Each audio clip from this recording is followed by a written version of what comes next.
Müasir insanların ən aktual psixoloji problemləri.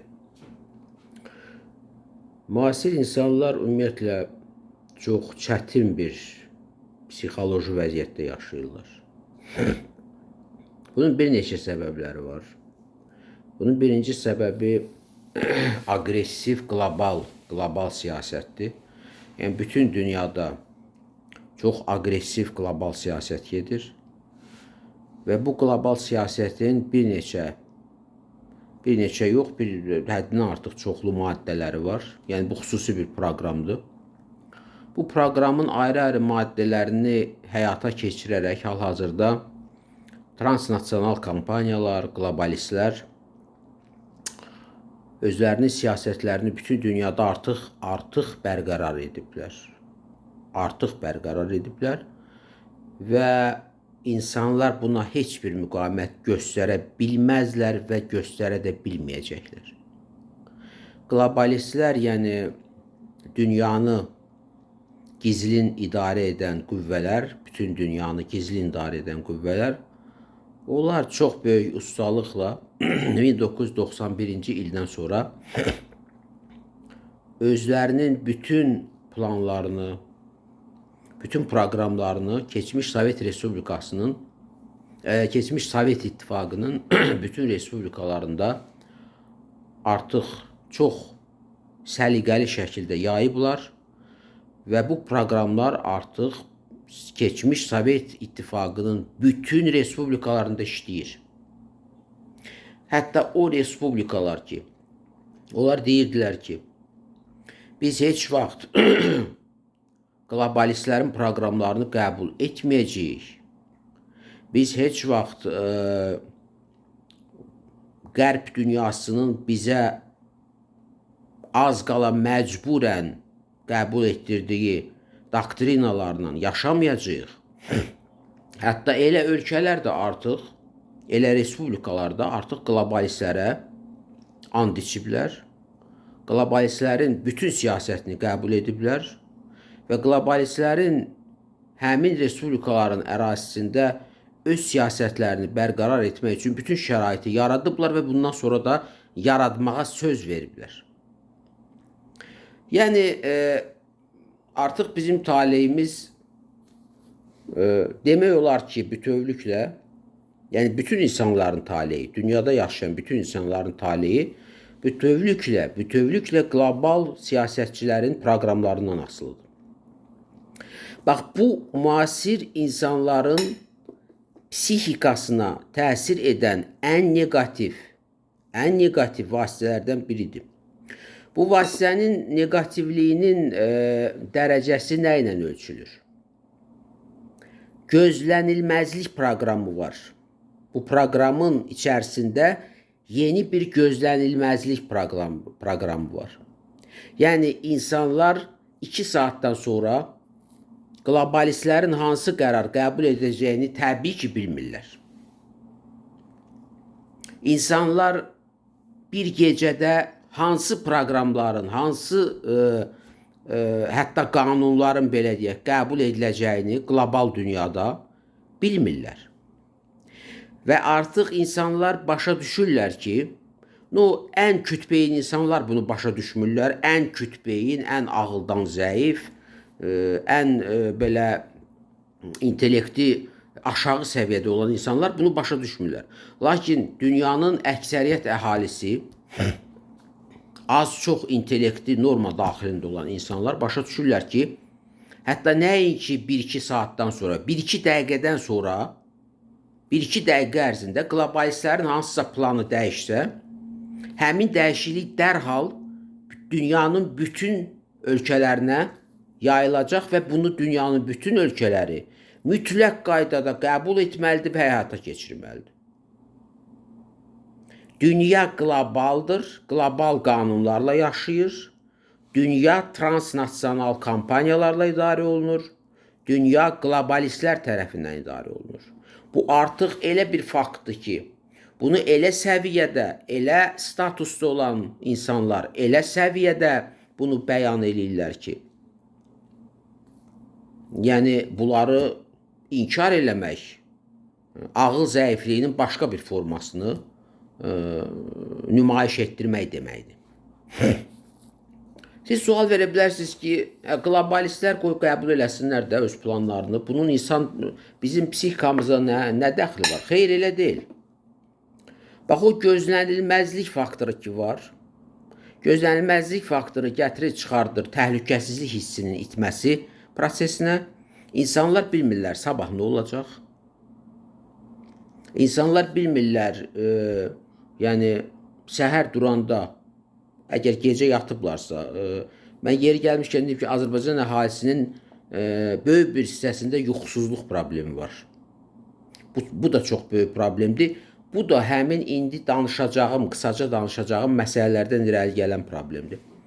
Yəni insanlar əgər gecə yatıblarsa, səhər onlar bilmirlər, səhər duran kimi onları nə gözləyir.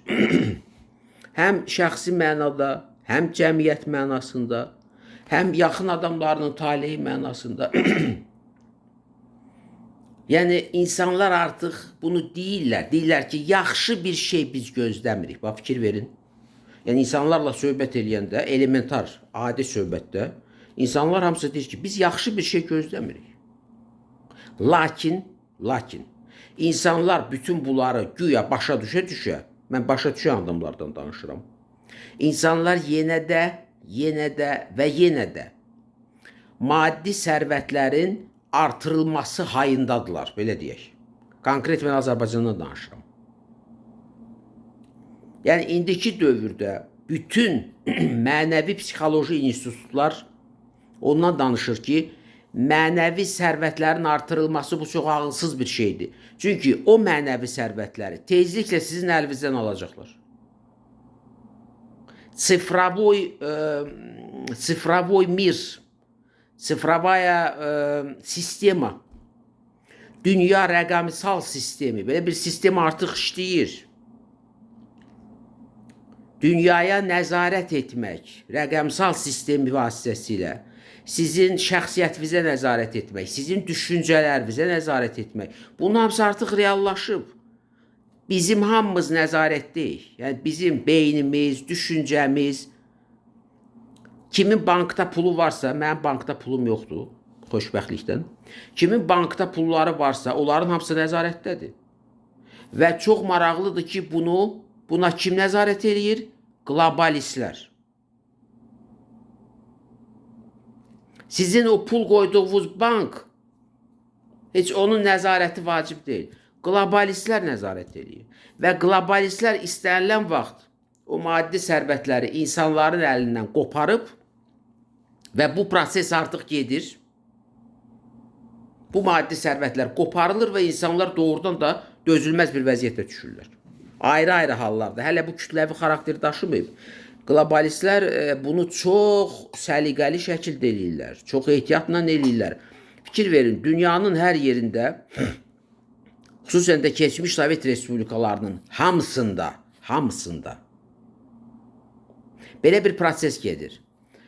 Siz metroda gedirsiniz, nə bilim, avtobusda gedirsiniz, hər hansı bir nəqliyyatda gedirsiniz, elan eləyirlər. Deyirlər ki, dələduzların zəngləri artıb telefonlara.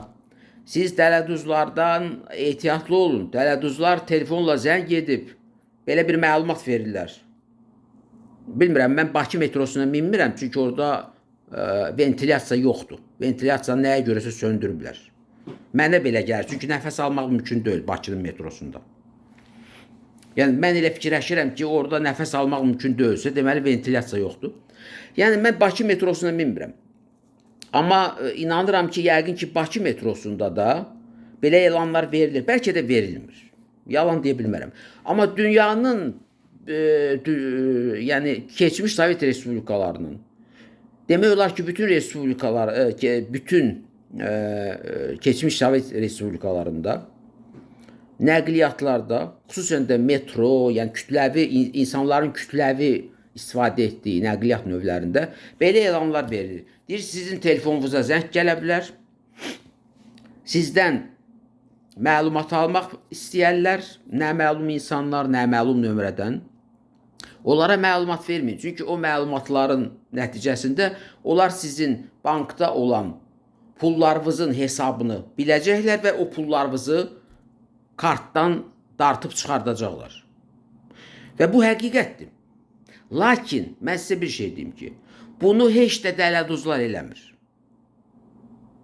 Yadınızdadır 20-ci ildə, 22-ci ildə koronavirus adını daşıyan, şərti olaraq koronavirus adını daşıyan böyük bir qlobal proyekt həyata keçirilirdi. Həmin qlobal proyekt həyata keçirildiyi zaman qlobalistlər belə dedilər ki, biz ona hazırlaşırıq ki, insanların hesablarında olan pulları biz onlardan alacağıq. Necə alacaqsınız? Biz hamının bank kodlarını bilirik. Və bu proses artıq həyata keçir. Yəni insanlar bəzən elə bilirlər ki, onların pullarını doğrudan da dələduzlar kartdan çəkir, nə bilim, hansısa hakerlər bunu eləyir. Xeyr. Mən Azərbaycan olmasa da bu dəqiqdir ki, dünyanın, daha doğrusu keçmiş Sovet Respublikalarının və dünyanın bir çox ölkələrində bu prosesin qlobalistlər tərəfindən həyata keçirilməsini artıq insanlar bilirlər. Yəni sizin kartınızdan pul gedibsə, siz bilməlisiniz ki, bunu hansısa dələduz eləməyib. Bəli, sizə zəng oluna bilər və s. Bunun hamısı gözdən pərdə açmaq üçün olan bir şeydir. Heç zəng eləmək insana vacib deyil. O vaxt qlobalistlər elan eləmişlər, özləri elan eləmişlər ki, istənilən insanın bütün həyatının faktlarını, bank hesablarını, hamısını biz istəsək biləcəyik və o pulları götürəcəyik. İndi kimdən götürürlər, kimləri seçirlər götürmək üçün? Yəni, niyə götürürlər? Mən onları deməyəcəm və dəqiq də bilmirəm o məsələlər. Amma fakt odur ki, bu plan, özə bu planlar elə incə şəkildə həyata keçirilir ki, insanlar heç nədən şübhələnmirlər. İnsanlar o şeylərdən, o adamlardan şübhələnirlər ki, onlardan şübhələnmək lazım deyil. Hansısa dələduzlardan şübhələnirlər. Hanı dələduz? Bəli, dələduzlar var. Amma onların o səviyyədə bank kartından pul çəkmək bilirsiniz nə deməkdir? Bu çox ciddi bir məsələdir. Bu məsələ əlbəttə hətta yerli səviyyədə bunu eləmək mümkün deyil. Bu qlobal səviyyədə bilirsiniz, okeanın o tayında olan mənbələr, qüvvələr bunu eləyirlər. Deməli, insan psixikası ona görə də sarsılır. Yadınızda qalsın, insan psixikasının limiti var. Hal-hazırki insan beyni, insan psixikası artıq bu yükü darta bilmir. Yəni, bizim beynimiz, təbiət bizim beynimizi elə yaradıb ki, bir limitdə bizim beynimiz normal işləyə bilər. İndiki dövrdə, yəni 21-ci əsrin, xüsusən də 91-95-ci illərdən sonra baş verən hadisələrin, hansılar ki, istisnasız olaraq qlobalistlər tərəfindən idarə olunur və onlar bu prosesi ona görə belə idarə edirlər ki, məhz bizim beynimizin resursu tükənsin. Bu qlobal bir proqramdır. Yəni, buna deyirlər biopsixoterror, psixoloji terror. Biopsixoterror. Yəni, həm bioloji, həm psixoloji terror. Yəni, beyninin limiti tükənmiş insanlar nə olur? Dəli olur. Psixik xəstəliklərə düçar olurlar. El arasında deyirlər, filan kəs havalandı. Siz fikir verirsiniz, əhalinin içərisində, mən çox diqqətlə o məsələləri izləyirəm. Bir adamla söhbət edirsən, adam danışır, sənə sual verir və öz sualına özü cavab verir. Bax, fikir verin. Siz yəqin ki, belə şeylərin şahidi olmuşsunuz. Bizdə Bakı şəhərində küçədə gəzən adamların 65-70% artıq ruhi xəstədir. İnsan sənə sual verib. Sən istəyirsən ki, sən başlayırsan cavab vermək onun sualına. Bu sənin cavabını eşitməmiş, heç qulaq asmağa başlamamış, başlayır özü o suala cavab verməyə. Fikir verin, bu normal adamdır. Bu adam böyük problemləri var. Danışır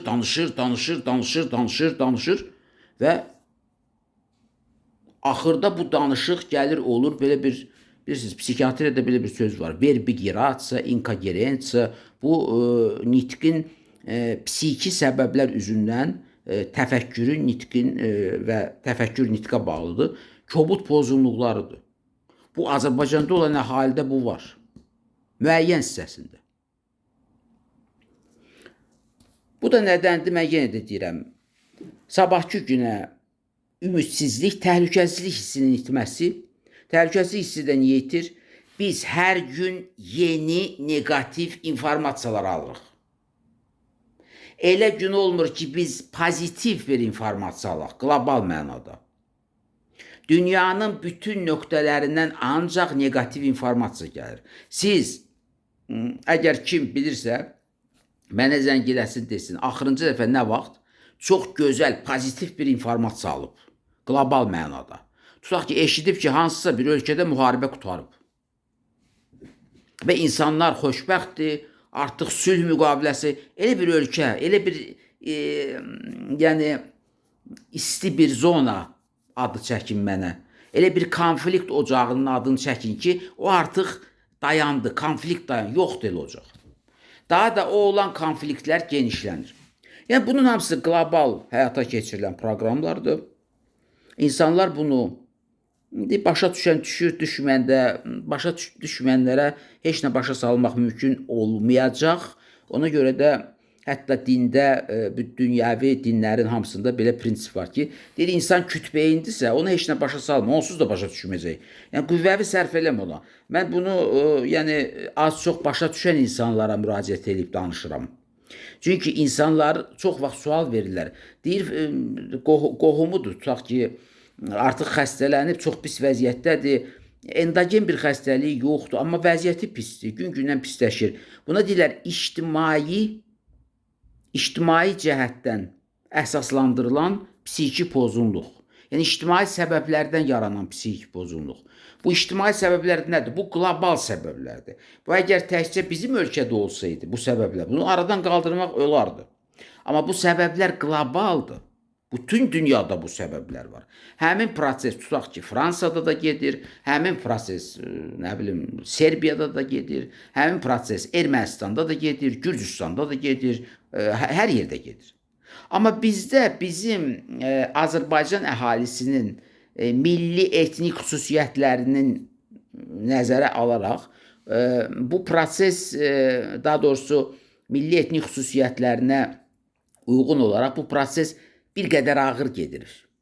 Bir qədər ağır və bunun ağırlığı hiss olunur. Elementar mən sizə bir şey deyim. Bəzən insanlar hər gün öyrəşdikləri, gördükləri şeyləri normal qəbul edirlər. Amma siz hər gündə görsəz o şeyi, hər gün görmək o demək deyil ki, o şey normaldır. Məsələn, siz bir avtobusa minirsiniz, nəqliyyata, insanlar qışqıra-qışqıra danışır. Bu patologiyadır. Normal adam dərk eləyərək ki, qarşısındakı insan bunu eşidir, o gərək qışqıra-qışqıra danışmıyor. Və bu insanlara normal kimi görünür. Deyir, adamdır da, danışır, biraz bərkdən danışır. Sən nə istəyirsən bundan? Heç nə istəmirik. Amma biz deyirik ki, o adam xəstədir.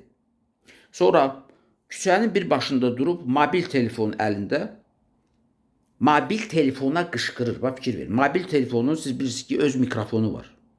Və siz yavaş danışsanda, o hamısı normal eşidilir. Əgər ətrafda əlbəttə səs-küy yoxdursa. Amma bu adam qışqırır. Görürsən ki, sakit bir yerdə danışır. Otaqda danışır, otaqda heç kim yoxdur. Amma bu adam qışqırır. Bu nədir? Bu əslində, fikir verin, bu nəyin simvoludur? İnsanın sabaha olan və yaşayacağı günlərə olan həyəcanını əks etdirir. Bax, bu əhval-ruhiyyə. Ki, insan qışqıra-qışqıra danışır. İnsanlar bir-birinin sözünü kəsir Azərbaycanda. İnsanlar həmişə qabağındakını səhv dediyini iddia eləyirlər. İnsanlar həqiqəti yox, öz egolarını müdafiə eləyirlər. Nə deyirsən, deyir, səhv deyirsən. Sən nə deyirsən, deyir, səhvdir. Sən nə deyirsən, deyir, bu nədir? Bu həqiqəti axtarmaq deyil, bu öz egosunu müdafiə etməkdir. Yəni, insanlar Uzun sözün qısası, həmin bu qlobal proqramların həyata keçirilməsi nəticəsində, biopsixoterror nəticəsində, mən o vaxtda deyirdim, biopsixoterror 20-ci ildə başlayıb, qlobalistlər bunu həyata keçirməyə 20-ci ildə başlayıblar. Amma o vaxt onlar özləri dedilər ki, biz bunu davam elətdirəcəyik. İndi də davam elətdirirlər, doğrudan da davam elətdirirlər. Yəni, bunun təsiri nəticəsində insanlar, yəni mən yenə də deyirəm, əhali arasında başa düşülən səviyyədə mən danışmaq istəyirəm. Adamların məişətdə işlətdiyi bir söz var. Deyir, başına hava gəlib adamların. Yəni, bütün bu proseslərin nəticəsində adamlar havalanır. Adamların başına hava gəlir. Yəni, bu nə deməkdir? İnsanlar psixi pozğunluqlara düçar olurlar. İnsanların psixikası pozulur. Və psixikası pozulan insan, bunun təkcə davranışı pozulmur. Bunun həm də orqanizmi pozulur. Siz bilirsiniz ki, bütün bizim orqanizmimiz, ürək, qaraciyər, daxili sekresiya vəzləri, mədə-bağırsaq sistemi, hamısı psixoemosional sferanın təsiri ilə idarə olunur. Əgər bizim vegetativ sinir sistemimiz, beynimiz, düşüncə tərzimiz, əgər narahatdırsa, yəni biz narahat bir psixoloji mühitdə yaşayırıqsa, heç vaxt biz sağlam ola bilmərik. Bu mümkün deyil belə bir şey. Bəzi adamlar deyir, gedim özümü check-up elətdirim. Belə bir söz dəbdədindir. Check-up zad elətdirməyin. Siz bugün check-up nədir? Ümumiyyətlə, nəzərə alaraq ki, Azərbaycanda olan o check-up dediyimiz proseslərin çoxsu saxtadır. Heç orada düzgün müayinələr də olunmur. Siz hansı check-updan danışırsınız? Özü nə edirsiniz bunu elətdirib? Bir qrup adamlar xəstəlikdən qorxur, gedir, hər gün özünü yoxlatdırır, deyir, mən başdan ayağa özümü yoxlatdırdım. Nə olsun, yoxlatdırdın, 10 gündən sonra sənin yeni xəstəliyin başlaya bilər. Çünki sən daima negativ ictimai informasiyanın ağışındasan. Qlobal negativ ictimai informasiyanın.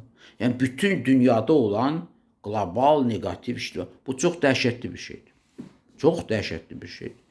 Bu prosesin psixikaya vurduğu zərər heç nə ilə ölçülə bilməz. Hətta siz öz yaxın adamınızı itirəndə belə bu cür zərər görmürsünüz psixikavıza qarşı. Görün, dünyada nə qədər isti ocaqlar var, müharibə zonaları var. Hərəsindən bir informasiya aldıqca, bu informasiyalarda insanlar xoşlayır götürməyi, bu bir narkotik kimidir, artıq öyrəşiblər. Lakin bu insanları məhv eləyir, bastırır, örtür, bütün məhv eləyir. Yəni ki, əzir. Orada müharibədir, burada müharibədir, orada danışıqlar gedir, burada danışıqlar, müharibələr davam edir. Bütün bu informasiyalar gün ərzində siz alırsınız və olursunuz dəli. Ona görə də danışığınızı bilmirsiniz, qışqırırsınız durduğunuz yerdə. Yəni bu nədir? Bu normal adam durduğu yerdə qışqırar. Bərkdən danışırsınız həddindən artıq. Öz müsahibinizin sözünü kəsirsiniz tez-tez. Deyirsiniz, sən dediklərin hansı səhvdir, mən dediyim düzdür. Vəssalam, siz xəstəsiz. Yəni, mən bunu çox ciddi şəkildə deyirəm. Bu ciddi məsələdir. İkinci, ümumiyyətlə, bu prosesdən çıxan bəzi məsələlər var. Müasir dövrdə insanların psixikasını pis vəziyyətə salan faktorlardan biri də odur ki, insanlar o atlojenная жизнь deyirlər, təxirə salınmış həyat.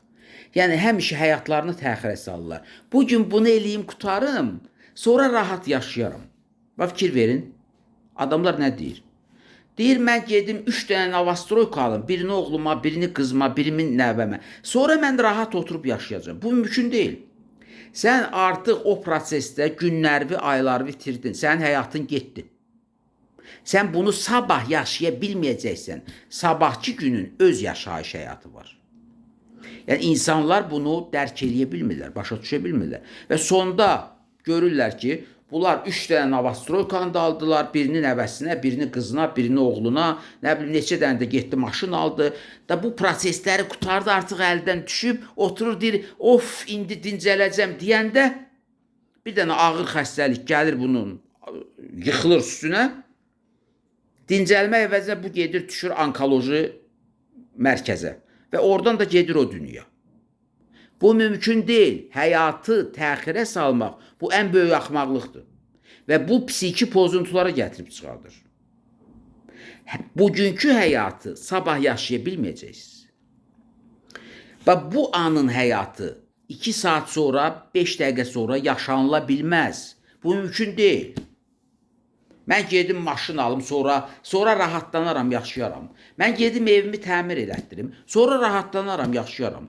Yox, bu mümkün deyil. Əlbəttə bunları eləmək olar, bu qadağan deyil, bu lazımdır.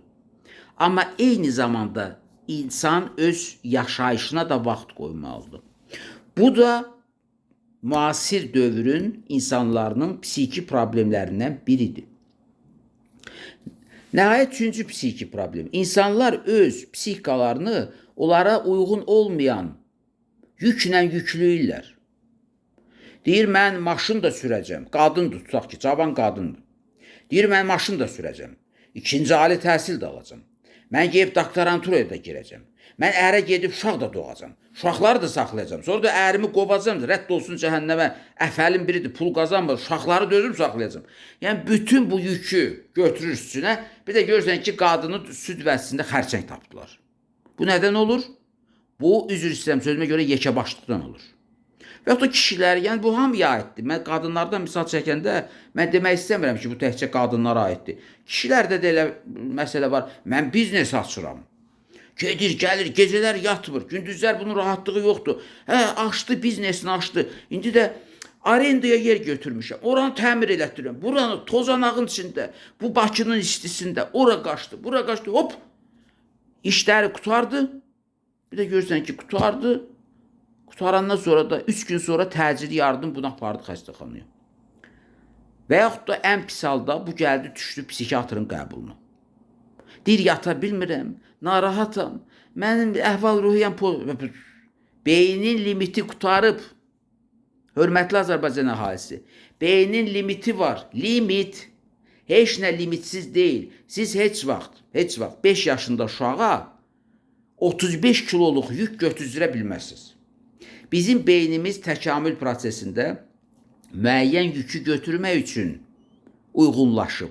Əgər siz ondan artıq yük öz beynivizə yükləyirsinizsə, siz bədbəxtsiniz, siz məhv olacaqsınız. Və bu müasir insanların əsas psixoloji problemləridir. Və nəhayət 4-cü psixoloji problem. Mən həmişə düz danışıram. İnsanların sözü. Mən hər şeyi düz deyirəm. Mən hamıdan bilikliyəm. Mən hamıdan bacarıqlıyam. Siz mənə heç nə eləyə bilməzsiniz. Mən filan kəsin qohumuyam. Mən nə bilim filan kəsin adamıyam. Bu da bizim əhalinin, bu artıq nadanlıqdan irəli gələn bir məsələdir. Həm də bu vərdişdir. Azərbaycan uzun illərdir, yəni belə bir klançılıq rejimində yaşayır və adamlar bu rejimin xüsusiyyətlərini götürüblər. Klançılıq rejimi nədir? Yəni ayrı-ayrı sadə adamlar hansısa idarələrdə, nə bilim, yüksək səviyyədə işləyən qohumlarına arxalanaraq öz işlərini yola verməyə çalışırlar. Və bu Azərbaycan sistemi üçün adi bir hal alıb. Və Azərbaycanlılar həmişə bir işi başlayanda onu deyirlər ki, gedim bir filan yerdə adam tapım, bu işi gördürüm. Demirlər ki, yəni başqa ölkələrdə olan kimi demirlər ki, gedim dövlətə müraciət edeyim, mənim işimi görsün. Çünki dövlətdən insanlar təəssüf ki, bir çox insanlar dövlət strukturlarına inamları yoxdur. Və bunlar axtarırlar sol-sağ yolları. Və bu da müasir insanların çox ağır psixoloji problemləridir. Yəni bunlar özlərini hamıdan ağıllı hesab edirlər, hamıdan güclü hesab edirlər. Halbuki insanla söhbət edirsən, görürsən ki, bu üzr istəyirəm sözümə görə axmağın biridir. Belə bir axmaq adam səni ilə mübahisə edir, sənə sübut eləməyə çalışır ki, bunun səhv dediyi söz düzdür və axırda bu bədbəxt olur. Bu elə bir çıxılmaz situasiya düşür ki, özü də deyir ki, mən bu situasiyaya niyə düşdüm? Amma yenə də bu refleksiya prosesi yoxdur. İnsan yenə də başa düşmür ki, bu situasiya niyə düşüb? Elə bu o situasiyada da məhv olur. Məhv olur deyəndə biz nəyə nəzərdə tuturuq? Bir xəstəliyə tutulur. Məcbur deyil ki, bu psixi xəstəlik ola. Somatik xəstəlik ola bilər, yəni bədəndə olan bir xəstəlik ola bilər. Ona görə də Azərbaycan əhalisinin böyük bir hissəsi xəstədir. Yəni söhbət təkcə psixi xəstəliklərdən getmir. daxili sekresiya vəzirlərinin xəstəlikləri, daxili orqanların xəstəlikləri, onkoloji xəstəliklər nədən olur? Psixosomatik xəstəliklərdir bunlar. Bunu çox adam bilmir. Leykoz nədən olur? Psixoemosional gərginlikdən, uzun müddətli psixoemosional gərginlik. Kəskin leykoz başlayır insanda. Yadınızdadır, Mikhail Gorbaçov var idi, belə bir SSR-ni dağıdan belə bir insan. Onun həyat yoldaşı Raisa Gorbaçova. Kəskin leykozdan öldü, onu heç nə eləyə bilmədilər. O səviyyədə olan adam, o qədər pulu, malikanəsi, nə bilim, hər şey var idi o adamın da. Amma ona heç cürə kömək eləmək mümkün olmadı. Çünki leykoz o qədər sürətlə getdi ki, sürətlə getdi və onu müayinə eləyən mütəxəssislər Almaniyada müalicə olunurdu o qadın. Almaniyada müayinə olunmuşdu və onu müalicə eləyən mütəxəssislər qeyd elədilər ki, məhz bu xəstəlik məhz psixoemosional gərginlik nəticəsində əmələ gəlib. Hansı psixoemosional gərginlik keçirmişdi? Raisa Titarenko Gorbaçova. Mən onu əlbəttə dəqiq bilmirəm. Bilə də bilmərəm, çünki hər insanın öz həyatı var. Yəni ki, onun hansı problemi olub, yəni ki, ilk baxışdan baxanda hamı deyə bilər ki, o adamın hər şeyi var, bu adamın problemi yoxdur. İnsanlar bir şeydə unudur ki, hər şey olmaq o problemin olmamağı demək deyil. Bəzən çox varlı insanlar olur ki, hər şeyləri var, hətta çox yüksək statusları var. Amma bir də görürsən ki, oturduğu yerdə elə ağır xəstəliyə düçar oldu ki, öldü. 3 günə öldü, getdi. Çox maraqlı bir mən belə bir videoya baxmışam. Hansısa Afrika ölkələrindən birinin rəhbəri, səhv eləmirəmsə, Birləşmiş Millətlər Təşkilatının konqresi idi ya iclası idi. Elə bir beynəlxalq səviyyədə keçirilən çox belə dəbdəbəli bir müşavirə idi. Orada bu çıxış elədiyi yerdə deməzdim ki, çox yaşlı adam idi. Orta yaşdan biraz yuxarı olardı yaşı. Çıxış elədiyi yerdə ürək tutmasından bu adam öldü. Ölkənin rəhbəri idi. Müəyyən bir ölkəyə rəhbəri eləyirdi. Heç kim deyə bilməzdi ki, bunun heç nəyi yoxdur. Bu, yəni ki, adi adamlar kimi bunun pulu yoxdur, nə bilim, yaşamağa, yaxşı yaşamağa. Bunun yaxşı yaşamağa da yəqin ki, imkanı var idi. Başqa cür yaşamağa da imkanı. Amma buna baxmayaraq, bu 2-5 dəqiqənin içərisində elə tribunada, danışdığı yerdə yıxıldı, öldü.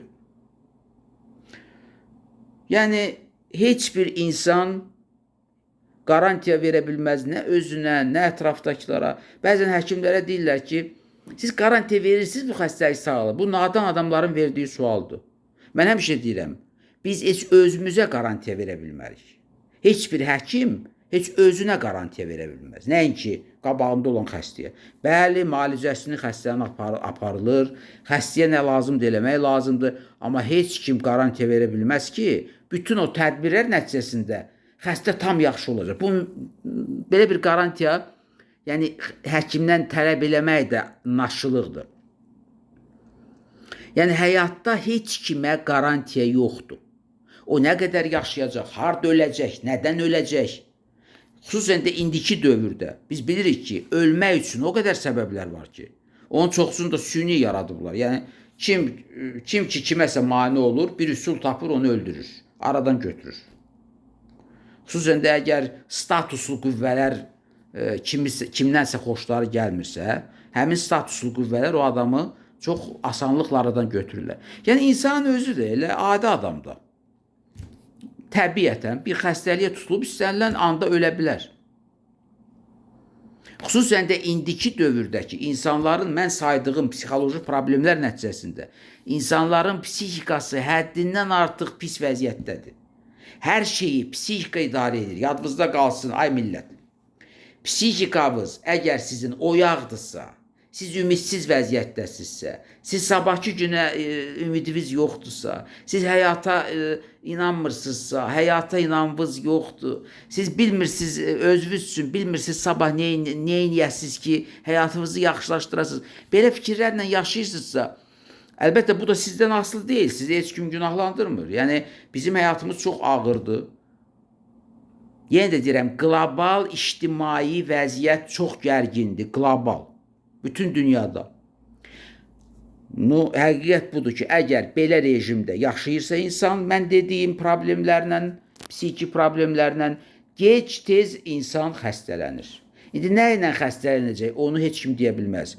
Hərənin genetikası bir şeyə həssasdır. Bir adam xəstələnə bilər psixi xəstəliklə, bir adam xəstələnə bilər hansısa daxili orqanların xəstəliylə, bir adamda leykoz ola bilər, bir adamda başqa onkoloji xəstəlik ola bilər. Yəni bunu heç kim dəqiq deyə bilməz. Ona görə də müasir dövrün psixi problemlərindən qorunmaq üçün hissəvi də olsa, tam qorunmaq mümkün deyil. Hissəvi qorunmaq üçün bir dənə yol var. Həmin problemlərin az təsir zonasına keçmək. Həmin problemlərin az təsir zonasına, yəni o zonaya ki, o problemlər orada sizə az təsir edirlər. Həm coğrafi cəhətdən, həm də mənəvi, psixoloji cəhətdən. Bunu da hər adam özü üçün fərdi şəkildə müəyyən edir.